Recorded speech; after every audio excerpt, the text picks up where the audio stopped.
Hola, buenas tardes, un gusto saludarlos. ¿Cómo está usted, doctor? La primera consulta, ¿un ACV avisa? Sí, muchas veces puede haber síntomas predictorios, digamos, o en forma transitoria, que puede alertar de la posibilidad de que estemos sufriendo algún tipo de problema circulatorio. A veces, meses antes, incluso, en forma transitoria pueden aparecer síntomas que hay que saber por ahí reconocerlo para poder consultar y realizar los estudios pertinentes. ¿Cuáles serían esos síntomas, doctor? Y uno siempre lo que le dice a la gente, a sus pacientes, digamos, es reconocer, por ejemplo, cuando hay una pérdida súbita de falta de fuerza, ya sea en un brazo, una pierna, o no una debilidad marcada, pero sí una dificultad en la coordinación, por ejemplo, en manejar objetos cotidianos, en hacer tareas cotidianas, por ejemplo, el hecho de poder escribir o levantar un objeto y que eso se vuelva dificultoso, que haya falta de coordinación. Este, o que haya, por ejemplo, una alteración en el lenguaje, por ejemplo, que en forma súbita nos cueste decir lo que queremos, no nos salga una palabra o nos salga en forma alterada, o también una alteración visual, por ejemplo, una ceguera transitoria, por ejemplo, que de golpe nos quedemos sin vista, aunque sea en un solo ojo. Esos pueden ser síntomas, digamos, de una ACV que se está iniciando, que puede llegar a establecerse, digamos, como definitivo o no. Ujú. Doctor, vamos al comienzo de todo. ¿Qué es un accidente cerebrovascular? Bueno, un accidente, como la palabra mismo lo dice, es un cuadro súbito neurológico y es una urgencia en realidad neurológica que se produce porque hay diferentes tipos de accidentes cerebrovasculares. Estos se pueden producir, como lo estabas mencionando en el caso de la locomotora Olivera, cuando se tapa una arteria cerebral y deja sin sangre una parte del cerebro. Eso es lo que se llama un infarto o una ACV isquémico. Que el tamaño y la severidad, digamos, de los síntomas, de la gravedad, va a depender de qué arteria se tape, qué parte del cerebro comprometa. Pero también puede pasar lo contrario, digamos, que una arteria se rompa sus paredes y se produzca un ACV hemorrágico, o sea, lo que produce un sangrado, o conocido también como un derrame cerebral.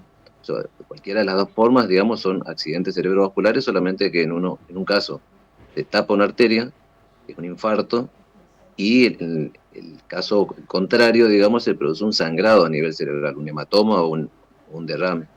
Ujú. Ahora, doctor, esto se puede presentar en cualquier tipo de persona, es decir, no discrimina edades, no discrimina algún tipo de factor, porque tengo entendido que la locomotora, en este caso, al día anterior estaba corriendo, al día posterior sufre este episodio de ACV, es decir, ¿le puede tocar a cualquiera?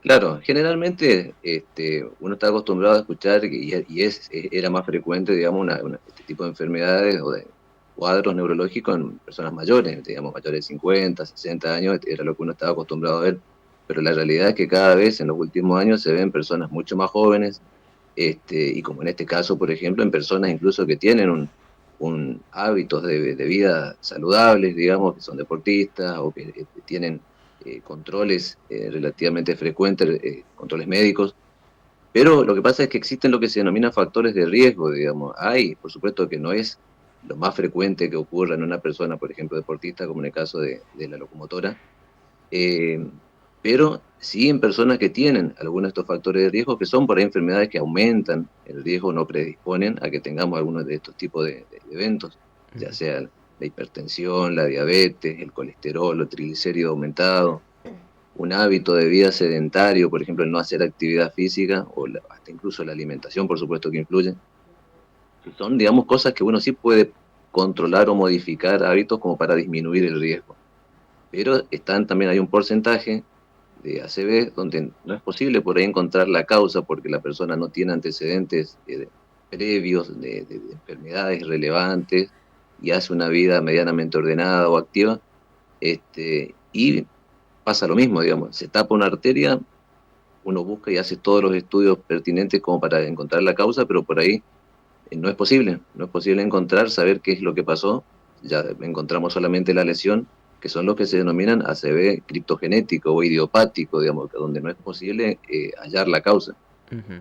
Doctor, usted detallaba algunas cuestiones que podríamos definir como preventivas, una alimentación saludable, llevar adelante ejercicio de manera regular. Ahora, ¿existe un tratamiento una vez provocado una ACV? Sí, de lo que yo hablaba justamente es lo que Sí. muchas veces se hace hincapié es la prevención justamente y tratar de corregir estos factores de riesgo, tratar de disminuirlo, que son muchas veces, digamos, la parte más efectiva, digamos, del tratamiento, porque una vez que ya está instalado el ACV, que ya está la lesión en el cerebro, Ujú. empieza, digamos, lo que es la parte de rehabilitación y tratamiento. Por supuesto, hay medicamentos que ayudan a que la evolución sea un poco más favorable, todo dependiendo, por supuesto, del tipo de ACV, y de la severidad, del tamaño de la lesión y de qué parte del cerebro fue afectado. Hay medicamentos, que incluso hay fármacos que se pueden utilizar en forma aguda, digamos, en las primeras horas, como para mejorar la evolución de la persona. Y después, por supuesto, el tratamiento con medicamentos que tienden a disminuir el riesgo, digamos, de que se vuelva a producir, porque una vez que una persona tuvo una ACV, tiene también mayor riesgo de que se vuelva a repetir un cuadro similar en los siguientes meses o años. Así que hay, digamos, tanto tratamientos preventivos como tratamientos una vez que ya está instalado la lesión cerebral, digamos. Ahora, doctor, vivimos en tiempos muy acelerados, queremos todo ya, todo inmediato, en donde también aparece un factor muy importante que es recurrente, el estrés. ¿Esto puede Sí. influir también en la aparición de una ACV? Sí, seguramente. Esa es una consulta diaria, digamos, de si el estrés puede causar esto, puede causar tal otro. Y yo siempre digo que todos estamos expuestos, digamos, en mayor o menor medida a un estrés cotidiano, y el estrés en sí se va a manifestar o va a afectar a cada uno de distinta manera. Hay personas que podrán tener un cuadro de gastritis, algunas personas les puede subir la presión, tener dolores de cabeza, y por supuesto que influye también, es un factor de riesgo para este tipo de enfermedades cerebrovasculares, incluso cardiovasculares, que están muy ligadas, digamos, también. Así que sí, el estrés, digamos, es un factor de riesgo más que hay que ver, digamos, cómo poder manejarlo. Por eso digo que hay hábitos que a veces son difíciles de corregir, de modificar, que son una de las formas por ahí más eficaces de prevenir este tipo digamos, de cuadros neurológicos. Ujú. Doctor, con respecto a las secuelas, en el caso particular de locomotora Oliveras, se habla de un daño irreversible en el parte médico. Sí, yo la verdad no vi y no sé bien qué tipo, sé que tiene un ACV isquémico, pero sí, por la evolución que está teniendo, aparentemente es una lesión importante. Tengo entendido que fue intervenida incluso quirúrgicamente, que no es lo más frecuente por ahí en este tipo de ACV. Eh, y si la lesión o la arteria que se tapó es una arteria importante, la lesión cerebral puede ser mayor justamente, y la evolución con muchas secuelas, con una rehabilitación a lo mejor un poco más tórpida. Todo eso va dependiendo. También depende, por supuesto, el estado previo. En este caso, la locomotora, digamos, gozaba aparentemente de un estado físico bueno, digamos, de hábitos saludables. Eso siempre juega a favor, digamos, en una recuperación, pero depende mucho el pronóstico de la evolución del tipo de lesión, del tamaño, de la ubicación de la lesión en el cerebro. Y pueden quedar, por supuesto, secuelas irreversibles. Después que va pasando los primeros días, digamos, el periodo agudo, arranca lo que es la rehabilitación, que bueno, generalmente es larga, es tediosa, es lenta la recuperación, pero en muchos casos no se llega a una recuperación completa. Claro. Y esta afectación, doctor, va a depender de cuándo el paciente despierte para saber si es una afectación general o va vinculada ya a la motricidad, al lenguaje. Sí, sí, exacto. Sí, lo ideal siempre es que la persona cuando más rápido se despierte de un estado de coma, de un trastorno de conciencia, poder evaluar mejor cuáles son las secuelas, justamente porque en el caso de la persona que está en terapia o con asistencia respiratoria o que está en un coma inducido, es más limitado lo que uno puede evaluar desde el punto de vista neurológico, para ver qué tipo de secuelas motrices o del lenguaje o de la conciencia pueden quedar. Así que siempre lo ideal para el buen pronóstico es que la persona esté el menor tiempo posible en un estado de coma, obviamente. A mayor tiempo, mayores complicaciones que van surgiendo. Ahora, doctor, si tenemos antecedentes familiares que han ya sufrido un episodio de ACV, mamá, papá, abuelo, alguien en la familia, ¿uno puede ser propenso también a sufrir una ACV, es decir, es hereditario? Siempre la herencia juega un rol importante. No es que los ACV sean 100% hereditarios, por suerte. Pero sí, cuando tenemos este tipo de antecedentes en la familia, de ACV o de enfermedades cardiovasculares o de otro tipo de enfermedades cerebrovasculares, la persona va a tener un porcentaje un poco más alto de riesgo que si no tuviera este tipo de antecedentes, obviamente.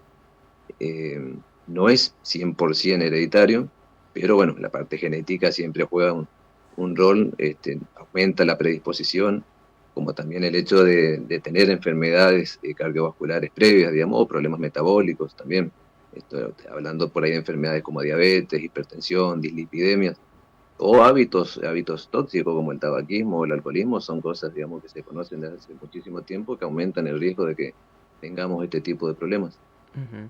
Doctor, y a nivel prevención, ¿algunos estudios que debamos realizar con regularidad?